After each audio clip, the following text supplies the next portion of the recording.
प्यारे बच्चों, आपका आज के इस नई वीडियो में स्वागत है। आज मैं आपको पढ़ाने जा रहा हूँ राजस्थान के रजत बूंदे। तो सबसे पहले लेखक का परिचय, उसके बाद पाठ का सार और अंत में इसके प्रश्नोत्तर।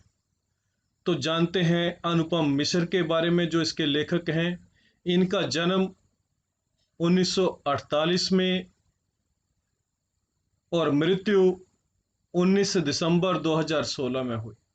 अनुपम मिश्र का जन्म महाराष्ट्र के वर्धा में प्रतिष्ठित हिंदी कवि भवानी प्रसाद मिश्र एवं श्रीमती सरला मिश्र के यहाँ 1948 में हुआ था।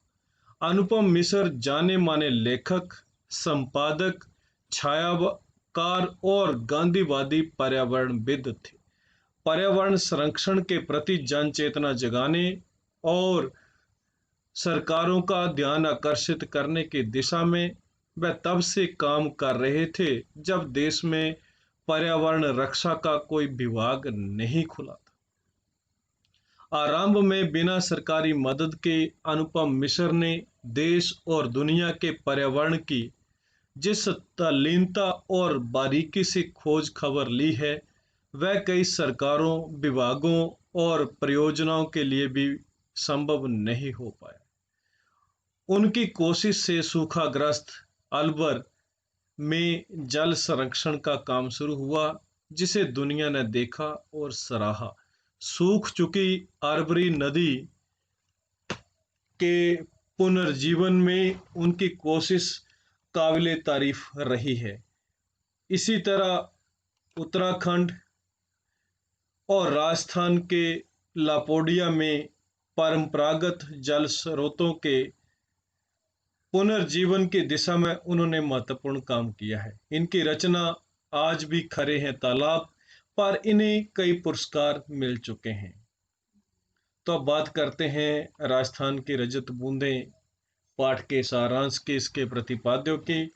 तो सुप्रसिद्ध लेखक एवं पर्यावरणविद अनुपम मिश्र द्वारा रचित राजस्थान की रजत बूंदे पाठ में पानी की समस्या व उससे निपटने के प्राकृतिक तरीकों के साथ ही साथ लेखक की दूरदृष्टि भी देखने को मिलती है। प्राचीन काल में समाज में जो प्रेम भाव, भाईचारे और आपसी मेल मिलाप की भावना रहती थी, वह कालांतर में कैसे परिवर्तित होती जा रही है, इस और भी लेखक ने पाठकों का ध्यान आकर्षित किया है।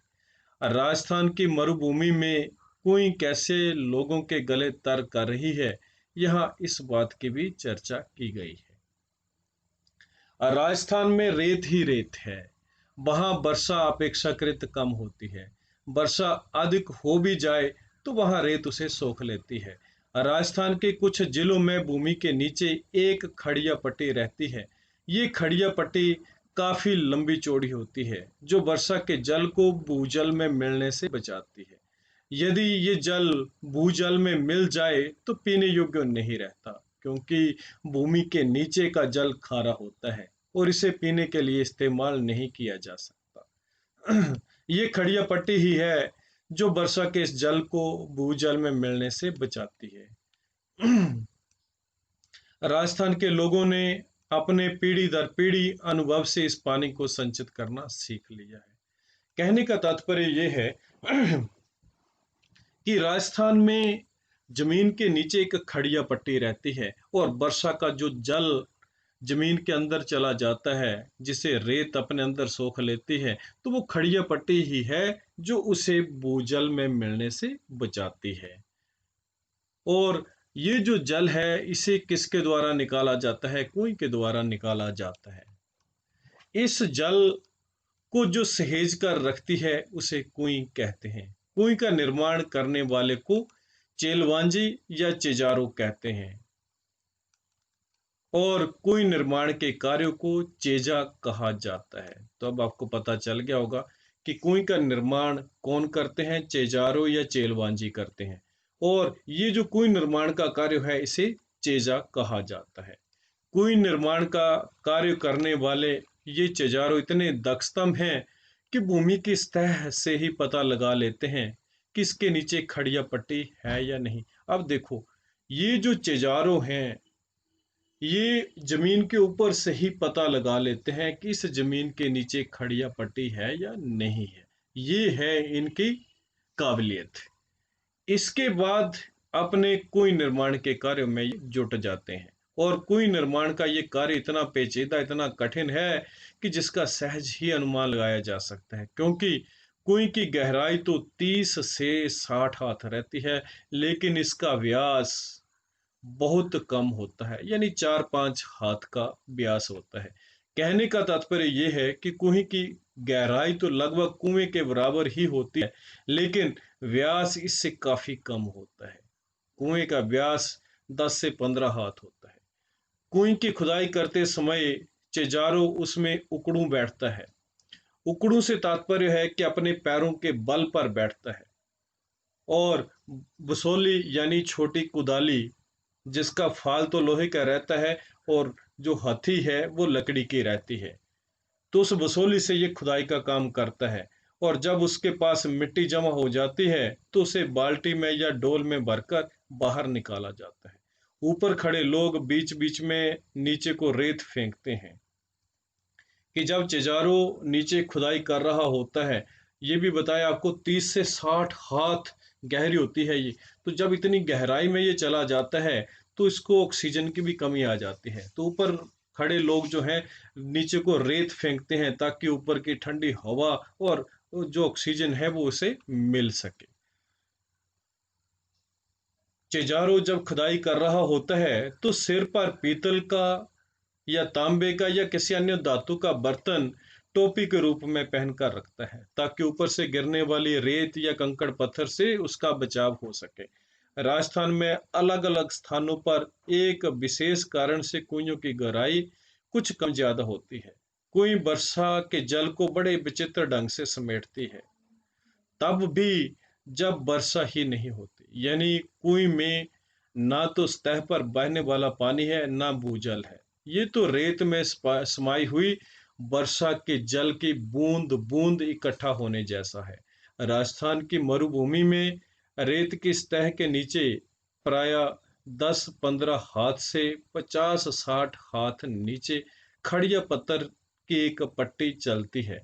ये पट्टी जहां भी है काफी लंबी चौड़ी है, पर रेत के नीचे दबी रहने के कारण ऊपर से दिखती नहीं है। चिजारो कुएं की खुदाई के साथ साथ उसकी चिनाई भी करते चलते हैं। थोड़ी सी खुदाई करके उस हिस्से को पक्का किया जाता है ताकि मिट्टी नीचे ना जा सके। ये चिनाई जो है कहीं कहीं पक्की ईंटों से की जाती है और कुछ जगहों पर खींप नामक घास की रस्सी बनाकर खुदाई की जगह पर उस रस्सी को गोलाई में घेरा बनाकर नीचे तक ले जाया जाता है। इस रस्सी की वजह से चारों तरफ की मिट्टी वही जमी रहती है। राजस्थान में कुछ जगहों पर ये घास भी नहीं मिलती। वहां पर अरणी, बाण, कैर, बावल या कुम्भट के पेड़ों की मोटी टहनियों या लठों से इसकी चिनाई की जाती है। इस काम के लिए सबसे अव्वल लकड़ी अरणी की ही है, पर उम्दा या मध्यम दर्जे की लकड़ी ना मिल पाए तो आक तक से ही काम लिया जाता है। लेखक ने इस पाठ में पानी के 3 रूपों का वर्णन किया है। पहला रूप है पालर पानी, यानी सीधे बरसात से मिलने वाला पानी। ये धरातल पर बहता है और इसे नदी, तालाब आदि में रोका जाता है। पानी का दूसरा रूप पाताली पानी कहलाता है। ये वही भूजल है जो कुओं से निकाला जाता है। पालर पानी और पाताल पानी के बीच पानी का तीसरा रूप है रेजानी पानी। धरातल से नीचे उतरा लेकिन पाताल में ना मिल पाया पानी रेजानी है। वर्षा की मात्रा नापने के लिए भी इंच या सेंटीमीटर नहीं, बल्कि रेजा शब्द का उपयोग होता है। इसी रेजानी पानी को कुएं के माध्यम से प्राप्त किया जाता है और यही वो पानी है जिसे पीने के लिए इस्तेमाल किया जाता है। कुएं की सफलता यानी सजलता उत्सव का अवसर बन जाती है। यूं तो पहले दिन से ही काम करने वालों का विशेष ध्यान रखना यहाँ की परंपरा रही है, पर काम पूरा होने पर तो विशेष भोज का आयोजन होता था। चेलवांजी को विदाई के समय तरह तरह की भेंट दी जाती थी। चेजारों के साथ गांव का ये संबंध उसी दिन नहीं टूट जाता था। चेजारों को वर्ष भर के तीज त्योहारों में, विवाह जैसे मंगल अवसरों पर नेक भेंट दी जाती और फसल आने पर खलिहान में उसके नाम से अनाज का एक अलग ढेर भी लगता था। अब सिर्फ मजदूरी देकर भी काम करवाने का रिवाज आ गया है। राजस्थान में कई जगहों पर चिजारों के बदले सामान्य गृहस्थ भी इस विशिष्ट कला में कुशल बन जाते थे। जैसलमेर के अनेक गांवों में पालीबाल ब्राह्मणों और मेघवालों के हाथों से 100-200 वर्ष पहले बनी पार या कुइयां आज भी बिना थके पानी जुटा रही हैं। कुएं का मुंह छोटा रखने के तीन बड़े कारण हैं। रेत में जमा नमी से पानी की बूंदें बहुत धीरे धीरे रिसती हैं। दिन भर में एक कुएं मुश्किल से इतना ही पानी जमा कर पाती है कि उससे 2-3 घड़े भर सकें। कुएं के तल पर पानी की मात्रा इतनी कम होती है कि यदि कुएं का व्यास बड़ा हो तो कम मात्रा का पानी ज्यादा फैल जाएगा और तब उसे ऊपर निकालना संभव नहीं होगा। छोटे व्यास की कुएं में धीरे धीरे रिस कर आ रहा पानी 2-4 हाथ ऊंचाई ले लेता है। कई जगहों पर कुएं से पानी निकालते समय छोटी बाल्टी के बदले छोटी चड़स का उपयोग भी इसी कारण से किया जाता है। अब चड़स जो है वो किसकी बनती है? धातु की बाल्टी पानी में आसानी से डूबती नहीं, पर मोटे कपड़े या चमड़े की चड़स के मुंह पर लोहे का वजनी कड़ा बंधा होता है। चड़स पानी से टकराता है और ऊपर का वजनी भाग नीचे के भाग पर गिरता है और इस तरह कम मात्रा के पानी में भी ठीक से डूब जाता है। भर जाने के बाद ऊपर उठते ही चड़स अपना पूरा आकार ले लेता है। कई जगहों पर ट्रकों की फटी ट्यूब से भी छोटी चड़सी बनने लगी है। कुएं के पानी को साफ रखने के लिए उसे ढक कर रखना जरूरी है। छोटे मुंह को ढकना सरल होता है। हर एक कुएं पर लकड़ी के बने ढक्कन ढके मिलेंगे। कहीं कहीं खस की टट्टी की तरह घास फूस की छोटी छोटी टहनियों से बने ढक्कन का भी उपयोग किया जाता है। जहां नई सड़कें निकली हैं और इस तरह नए और अपरिचित लोगों की आवक जावक भी बढ़ गई है, वहां अमृत जैसे मीठे पानी की सुरक्षा भी करनी पड़ती है। इन इलाकों में कुइयों के ढक्कन के ऊपर छोटे छोटे ताले भी लगने लगे हैं। कुई अगर गहरी बने तो पानी खींचने की सुविधा के लिए उसके ऊपर गिरनी या चक्री भी लगाई जाती है। अब कुएं जो है वो निजी होते हुए भी सार्वजनिक क्षेत्र में कुइयों पर ग्राम समाज का अंकुश लगा रहता है, क्योंकि कुएं जिस क्षेत्र में बनती है वह गांव समाज की सार्वजनिक जमीन है। उस जगह बरसने वाला पानी ही बाद में वर्ष भर नमी की तरह सुरक्षित रहेगा और इसी नमी से साल भर कुएं में पानी भरेगा। नमी की मात्रा तो वहां हो चुकी वर्षा से तय हो गई है। अब उस क्षेत्र में बनने वाली हर नई कुएं का अर्थ है पहले से तय नमी का बंटवारा। इसलिए निजी होते हुए भी सार्वजनिक क्षेत्र में बनी कुइयों पर ग्राम समाज का अंकुश लगा रहता है। बहुत जरूरत पड़ने पर ही समाज नई कुई के लिए अपनी स्वीकृति देता है। राजस्थान में सब जगह पर खड़िया पट्टी नहीं है, इसलिए कुई भी पूरे राजस्थान में नहीं मिलेगी। चुरू, बीकानेर, जैसलमेर, बाड़मेर कई कई क्षेत्रों में ये पट्टी चलती है और इसी कारण वहाँ गांव गांव में कुइयां ही कुइयां हैं। जैसलमेर जिले के एक गांव खड़ेरों की डाणी में तो 120 कुइयां थी। लोग इस क्षेत्र को छेबीसी के नाम से जानते थे। राजस्थान में अलग अलग जगहों पर खड़िया पट्टी के भी अलग अलग नाम हैं। कहीं पर ये चारोली है तो कहीं दादड़ो, दड़दड़ो, कहीं पर बिट्टू रो बलियो के नाम से भी जानी जाती है, तो कहीं इस पट्टी का नाम केवल खड़ी भी है और इसी खड़ी के बल पर खारे पानी के बीच मीठा पानी देती खड़ी रहती है ये कुई। ये रहे इसका सार। अब बात करते हैं इसके प्रश्नोत्तरों की। तो प्रश्नोत्तर भी बड़ी सरल भाषा में मैंने आपके लिए तैयार किए हैं। तो पहला प्रश्न देख लेते हैं। राजस्थान में कुएं किसे कहते हैं? इसकी गहराई और व्यास तथा सामान्य कुओं की गहराई और व्यास में क्या अंतर होता है? अब प्रश्न जो है हमने दो बिंदुओं से देखना है, एक तो कुएं की गहराई और दूसरा कुएं की गहराई, और दोनों के व्यास में भी हमने अंतर देखना है। तो राजस्थान में जमीन के नीचे एक खड़िया पट्टी पाई जाती है। उसी खड़िया पट्टी के ऊपर 4-5 हाथ व्यास और 30 से 60 हाथ गहराई में खुदाई करके जो रेत की नमी के रूप में पानी होता है, उसे पीने के लिए इस्तेमाल करने के लिए जो निर्माण कार्य किया जाता है उसे कुई कहते हैं। खुदाई के उपरांत जमीन के ऊपर की रेत मिट्टी नीचे ना गिरे, इसलिए कुई में पक्की ईंटों और चूने से चिनाई कर दी जाती है, या खींप नामक घास की रस्सियां बनाकर उसमें लपेटी जाती हैं, या लकड़ी की टहनियों या लट्ठों से उसकी चिनाई कर दी जाती है। जबकि कुओं का व्यास 10 से 15 हाथ तथा गहराई 30 से 60 हाथ होती है, और ये भूजल से जुड़ता है। भूजल जो है वो खारा होता है, इसे पाने के पीने के लिए इस्तेमाल नहीं किया जा सकता। तो ये आपने दोनों का अंतर देख लिया। अब अगला प्रश्न है प्रश्न नंबर 2। दिनों दिन बढ़ती पानी की समस्या से निपटने में ये पाठ आपकी कैसे मदद कर सकता है, तथा देश के अन्य राज्यों में इसके लिए क्या उपाय हो रहे हैं? जानें और लिखें।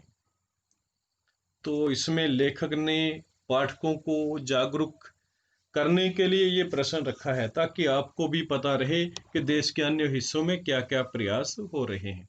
तो इसका उत्तर देख लेते हैं। दिनों दिन बढ़ती पानी की समस्या से आने वाले समय में स्थिति और विकट होगी। भूमि के नीचे का जल स्तर निरंतर गिर रहा है, और अगर पानी की बर्बादी ना रोकी गई तो ये समस्या और अधिक बढ़ सकती है। इस पाठ से हमें पता चलता है कि वर्षा का जल जो रेत में नमी के रूप में विद्यमान रहता है, उसे पेयजल के रूप में कैसे इस्तेमाल किया जा सकता है। अतः हम वर्षा के जल को संग्रह करके रखें, तो ये वर्ष भर खेती बाड़ी के लिए, पीने के लिए या अन्य कामों के लिए भी इस्तेमाल हो सकता है। दक्षिण भारत में जमीन के नीचे पक्के तालाब बनाए गए हैं। उनमें वर्षा का जल संग्रह करके रखा जाता है और उसे वर्ष भर खेतों में सिंचाई के लिए इस्तेमाल किया जाता है। पूर्वोत्तर राज्यों में, साथ ही साथ जम्मू कश्मीर में व हिमाचल प्रदेश में भी सरकार लोगों को ऐसे तालाब बनाने के लिए सब्सिडी मुहैया करवा रही है, ताकि किसान समृद्ध हो सकें, वे अपनी अच्छी उपज पैदा कर सकें और वर्षा का जल सही ढंग से इस्तेमाल किया जा सके। तो ये रहा इसका उत्तर। प्रश्न तीसरा देख लेते हैं। चिजारों के साथ गांव समाज के व्यवहार में पहले की तुलना में आज क्या फर्क आया है? पाठ के आधार पर बताइए। तो आपने इसमें बताना है कि लोगों के व्यवहार में क्या अंतर आ गया है, कि चिजारों के साथ पहले कैसा व्यवहार होता था और अब कैसे होता है। तो इसका उत्तर देखते हैं। राजस्थान में कोई निर्माण करने वाले को चिजारो कहते हैं, और ये चिजारो जब पहले दिन से ही काम करना प्रारंभ करता था, तो इसका विशेष ध्यान रखना यहाँ की परंपरा रही है। कोई निर्माण का काम पूरा होने पर विशेष भोज का आयोजन किया जाता था। विदाई के समय चिजारों को तरह तरह की भेंट दी जाती थी। इसके अलावा तीज त्योहार और विवाह जैसे मांगलिक अवसरों पर उसे अलग से उपहार दिए जाते, तथा फसल कटाई पर खेत में ही उसके नाम से अनाज का एक अलग ढेर लगता था। अब सिर्फ मजदूरी देकर काम करवाने का रिवाज आ गया है। कहने का तात्पर्य यह है कि लोग अब जो है वो रुपए देकर ही अपने कर्तव्य की तीसरी कर लेते हैं। अब प्रश्न नंबर 4 देखिए। निजी होते हुए भी सार्वजनिक क्षेत्र में कुइयों पर ग्राम समाज का अंकुश लगा रहता है। लेखक ने ऐसा क्यों कहा है? अब इसका उत्तर देख लेते हैं, लेकिन मैं आपकी सुविधा के लिए बता दूं कि जब आप पाठ का सार देखेंगे तो सब प्रश्नों के उत्तर मैंने वहां पर भी दिए हुए हैं। तो इसका उत्तर देखिए, निजी होते हुए भी सार्वजनिक क्षेत्र में कुइयों पर ग्राम समाज का अंकुश इसलिए लगा रहता है क्योंकि राजस्थान के लोग जानते हैं कि भूमि के अंदर मौजूद नमी को ही कुएं के द्वारा पानी के रूप में प्राप्त किया जाता है। जमीन की नमी की मात्रा वर्षा की स्थिति पर भी निर्भर करती है।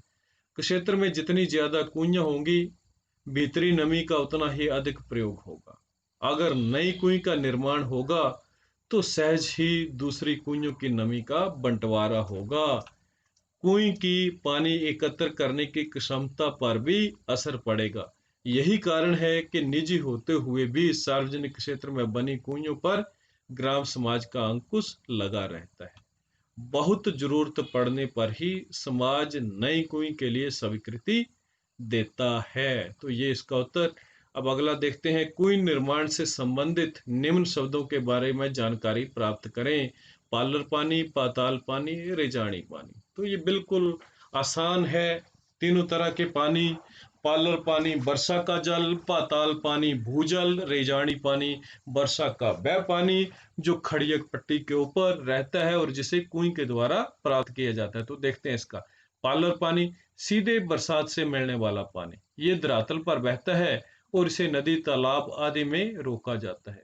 खुले में होने के कारण ये पानी जल्दी ही भाप बनकर उड़ जाता है और बहुत सा पानी भूमि के अंदर समा जाता है। पानी का दूसरा रूप देखिए, पाताल पानी। ये पानी भूमि में समाहित रहता है और ये खारे रूप में पाया जाता है, इसे पाताल पानी कहते हैं। इस पानी को कुओं, पंपों, ट्यूबवेलों द्वारा निकाला जाता है। और तीसरा पानी, रेजानी पानी। पालर पानी और पाताल पानी के बीच पानी का तीसरा रूप है रेजानी पानी।